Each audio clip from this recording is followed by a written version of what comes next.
Hi, welcome to Sam's Radiology. This is my first video in this YouTube channel, and from time to time I'll keep on posting on short 5 to 10 minutes video about some interesting cases or case-based review. Tomorrow I'm presenting CT in extremity trauma and evidence-based review, and this is a teaser prior to that presentation. What we are going to learn today is a case-based review of tibial plateau fracture. So tibial plateau fracture can occur in high energy trauma like in MVC or low energy trauma like in osteoporotic fall. Whenever there is an injury suspected to the knee, the first investigation to start with is the radiographs of the knee. And radiographs of the knee consist of AP and cross-table lateral. So that's the teaching point number one. Lateral radiograph in a trauma knee is always cross-table lateral. And why is it so? Because we are looking for something which is called lipohemarthrosis. As you can see here, this is what is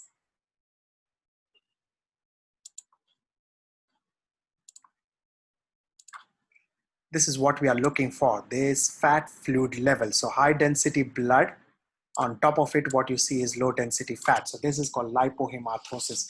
Lipohemarthrosis is a sign of intra-articular fracture. So either you see the fracture or you don't see the fracture, but all lipohemarthrosis in a trauma setting needs further evaluation. So as you can see here in the AP view, you see a lateral tibial plateau fracture, which is sort of a depressed type of a fracture.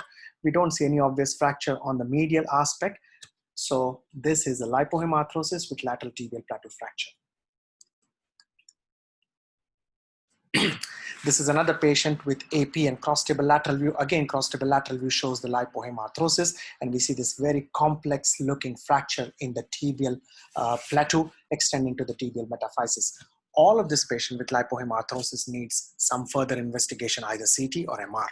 So whenever you see lipohemarthrosis and you see a fracture, further investigation of choice is CT scan. If you don't see a fracture, that means it's an occult fracture and MRI can be done. MRI can show the fracture, or MRI also shows the soft tissue injuries, which is often underestimated on CT or any other investigation. So why do we do further investigation? Because radiographs underestimates both the degree of depression and severity of fractures. Why we have to do CT? So CT, as I said, radiographs underestimate degree and depression and severity of fracture. CT will confirm the anatomical relationship of the fracture fragments in complex cases. It will describe number, size, and location of the fracture fragment. It will help in accurate measurement of the size and extent of the plateau fragment depression, and it will also help as a surgical roadmap in the high energy Schatzker type, which is 4 to 6. Soft tissue injuries, MR is better than CT. So what to look for on CT and MR? So whenever we do CT and MR in a tibial plateau fracture, we have to look for how comminuted the fracture is, how many fracture lines are there, articular surface extension is present or not, which it has to be in tibial plateau fracture. That is the definition of a tibial plateau fracture. Displacement of the fracture fragments, diastasis of the fracture, depression of the fracture, entrep bony fragment, entrep soft tissue within the fracture, and we have to classify it as per the most widely accepted classification of tibial plateau, which is the Schatzker classification. So this is what we look for on CT or MR. So whenever we do a CT, we take sub-millimeter sections and we do coronal sag and axial reconstruction parallel to the posterior intercondylar line and perpendicular to the posterior intercondylar line. We include on axial sections all the way from the top of the patella till the upper tibial metadiaphyseal junction. So let's see how to classify the tibial plateau fracture in one of the 6 Schatzker types. So as I told you, that Schatzker is the most widely accepted fracture classification for tibial plateau. 1 to 3 Schatzker types are low energy, usually occurs in osteoporotic patient, and they involve lateral tibial plateau. 1 is pure split, 2 is split with depression, and 3 is pure depression. And we call it depression when the depression is more than 4 millimeter. 4 to 6 needs massive force. It's medially located and usually in the high energy, as in case of motor vehicle collision. 4 is any medial tibial plateau fracture. 5 is medial plus lateral condylar fracture, and 6 is whenever along with the tibial plateau there is a metadiaphyseal dissociation. So weight bearing axis of the tibia is disrupted. So this is how the Schatzker types are classified. Type 1, as you can see here, is pure split of the lateral tibial plateau. Type 2 is split along with there is a depression. Type 3 is exclusive depression. Type 4 is any tibial plateau fracture which extend along the medial cortex of the metaphysis of the medial tibial plateau. 5 is bicondylar. Both metaphysis of medial and lateral tibial cortexes are involved. However, the weight-bearing middle axis of the metaphysis and diaphysis is still intact. In type 6, this axis is disrupted. So you will see, apart from whatever type of other Schatzker type, you see this horizontal fracture line which disrupt the weight-bearing axis from the metaphysis to the diaphysis. So the goal of treatment of tibial plateau fracture right anywhere in periarticular region is to do anatomical reduction and early mobilization. Any diastasis more than 3 to 4 millimeter and any depression more than 4 to 5 millimeter needs surgical intervention and fixation to achieve anatomical reduction. So let's see some of the examples. So this is the lateral tibial plateau and you can see the split. So you have to start from metaphysis. The split has to extend to the lateral cortex of the tibial metaphysis. So you can see this split extending from the lateral cortex as we go to the top. It extends all the way to the articular surface of the lateral tibial plateau. So this is type 1. There is a mild depression of the cortex as you can see here. However, this depression is less than 4 millimeters. So we will still consider it as a pure split. So this is type 1 pure split. This is a type 2 where there is a split fragment. As you can see, this linear fracture line extending from the lateral tibial metaphysis, and that plus there is a depressed fragment which is more than 4 millimeter in size. So split plus depression is type 2. The example on the right side shows the type 3 fracture, which is pure depression. You do not see any split component extending to the lateral tibial metaphysis. So these are the 1, 2, and 3 low energy type of fractures. We can do CT in this patient or MR in this patient. So some people prefer MR to be done in type 1 to type 3, which are low energy type of fractures. However, whenever there is an issue about availability of MR 24/7, many of the times we end up doing CT in this set of patients as well. Type 4, any type of fracture, either split or depressed involving medial tibial plateau is type 4. And type 5, where when you see the fracture line extending to the medial tibial metaphysis, the lateral tibial metaphysis, apart from the fracture line extending to the medial tibial plateau and lateral tibial plateau. So this is type 5. In type 6, apart from whatever type Schatzker, you'll see this horizontal fracture line which separates the weight-bearing axis of the metaphysis and diaphysis. So this is metadiaphysal dissociation. Let's see scroll through some of the cases of the different Schatzker or different tibial plateau types. So this is type 1 fracture. So as you can see in radiograph, what you see is there is a doubtful fracture of the lateral tibial plateau, not very clearly visualized. What you see is the suprapatellar pouch effusion. Now this is what I told you in the beginning. If you are suspecting a tibial plateau fracture in the setting of trauma, lateral view has to be cross-table lateral. Lipohemarthrosis will be seen only if the lateral view is cross-table lateral. Unfortunately, in this patient, the cross-table lateral view was not done. And so this lateral view just shows this homogeneous high attenuation suprapatellar pouch effusion. So in this cases, you don't know whether there is an intra-articular fracture or this is an internal derangement of the knee joint. So that's rule number 1. As I told you, cross-table lateral view should be performed in all trauma patients with suspected tibial plateau fractures. So we did the CT in this patient, and as you can see that there is a split fracture. So you can see that there is a fracture which is involving the lateral tibial metaphyseal cortex, and this split line extends all the way to the lateral tibial plateau. Not much of a depression. This is pure type 1 tibial Schatzker type 1 lateral tibial plateau fracture. Let's see they scroll through the coronal images, and as we are going from the back to the front, so we saw the tibia, fibula, and now we can see this fracture line, which is this line what we are talking about, extending the articular surface of the lateral tibial plateau. As we come down, this fracture line should extend to the lateral tibial metaphyseal cortex, and as it is seen here, there is not much of a depression, and whatever minor depression is there, it's less than 4 millimeters. So this is pure split Schatzker type 1 fracture.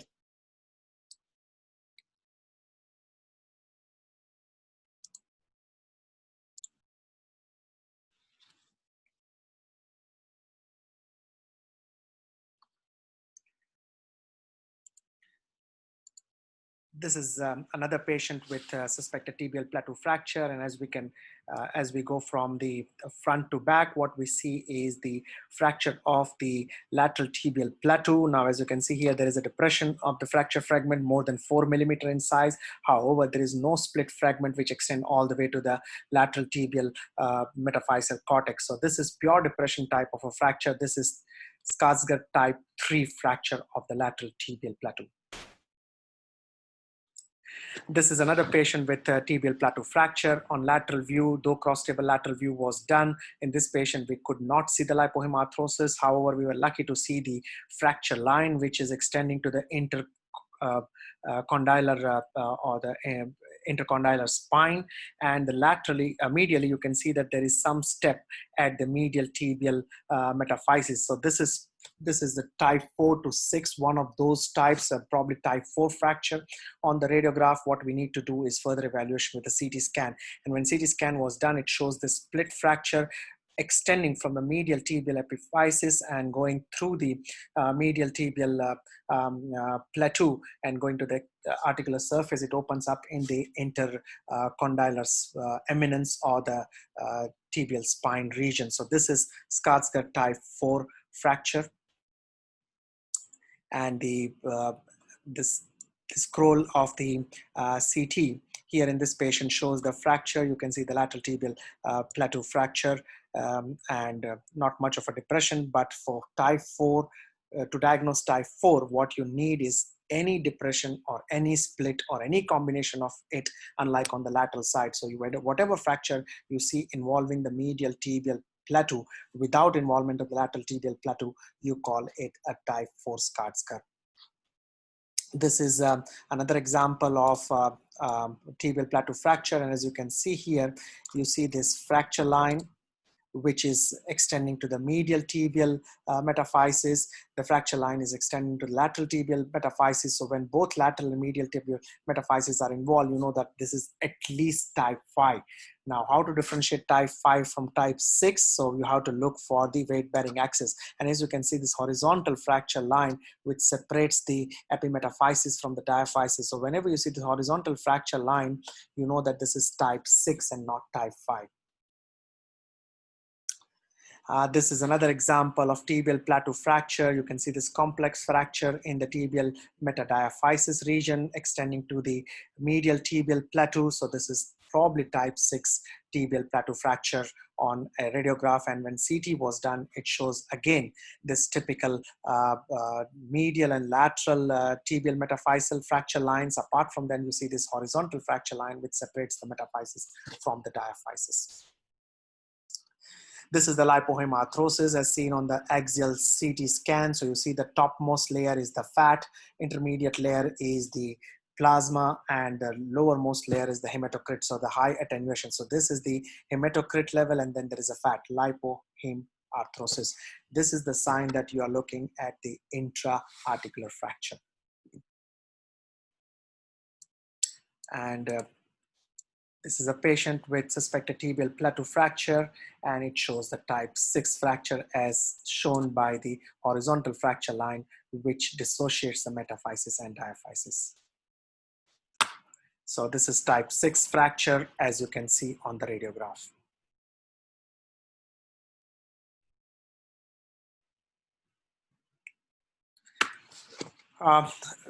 As I told you that the role of the CT is to define what is the diastasis of the fracture fragment, what is the depression of the articular surface, and apart from that, what we are looking for is this entrapped bony fragment within the fracture. So whenever there is an entrapped fragment intraoperatively while open reduction, you have to remove that in order to achieve the anatomical reduction. So you can see this large bony fragment within the fracture line.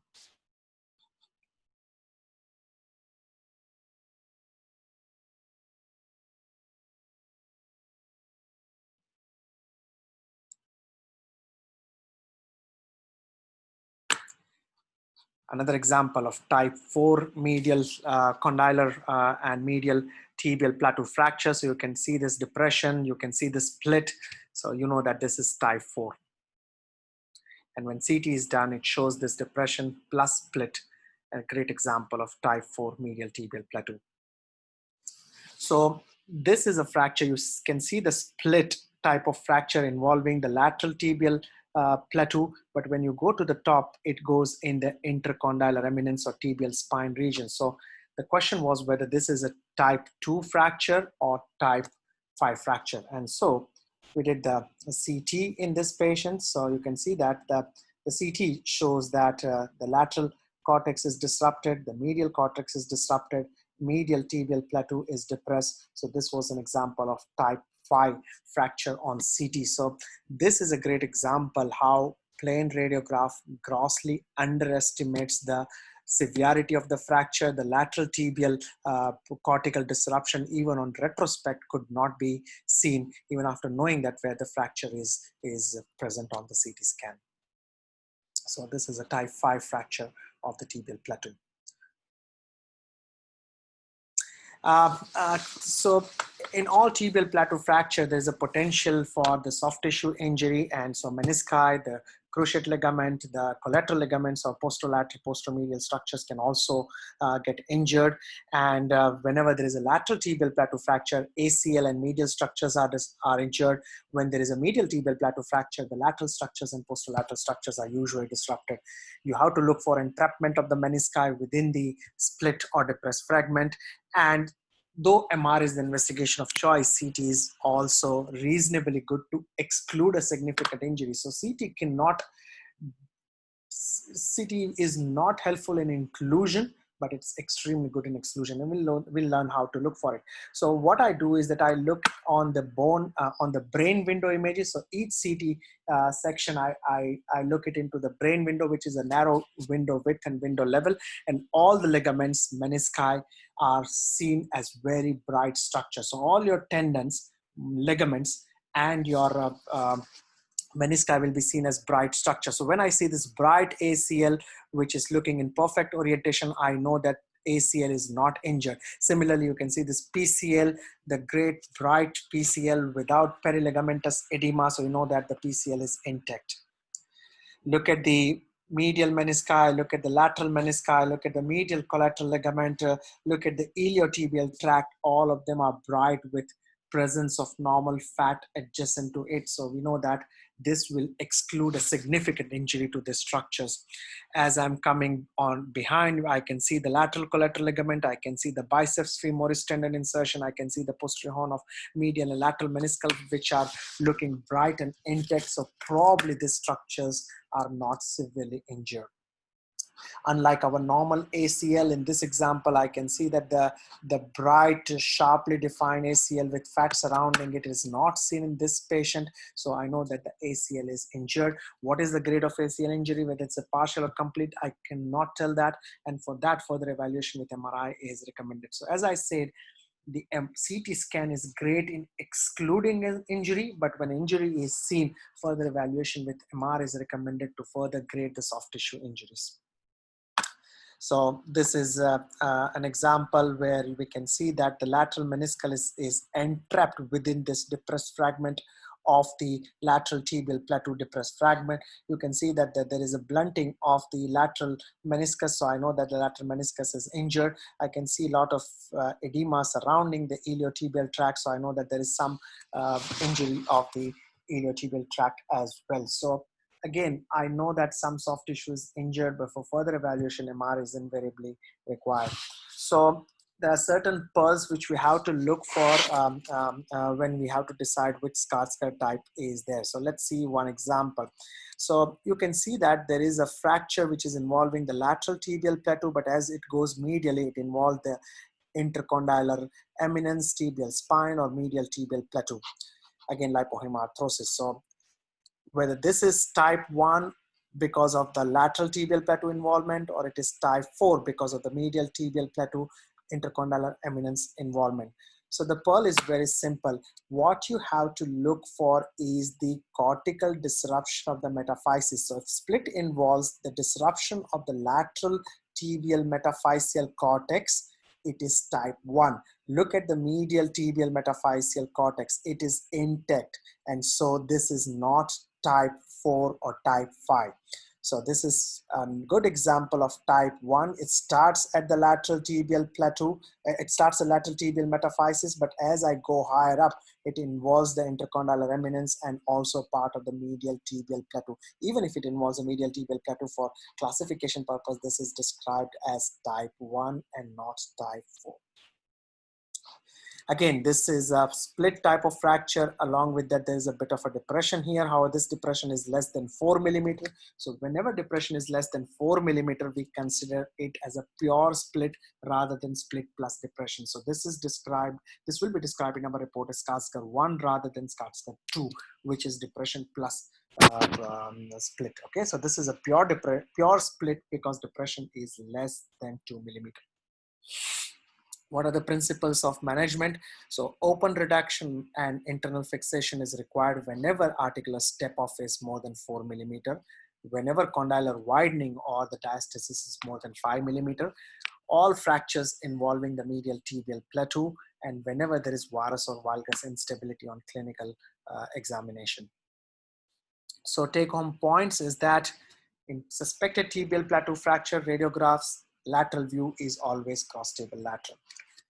Second principle, all lipohemarthrosis on radiograph should have further investigation either with CT or MR. All our high energy fractures goes for CT. All our low energy trauma, type 1 to 3, we do MR, type 4 to 6, we do CT. So please share, like, and subscribe Sam's Radiology. You can follow me up on the Twitter, LinkedIn, or Facebook. Thank you very much for your kind attention, and I'm looking forward to see you people tomorrow at the Musculoskeletal Society of India's 8th annual meeting. All of you are welcome. Registration is free. Please attend.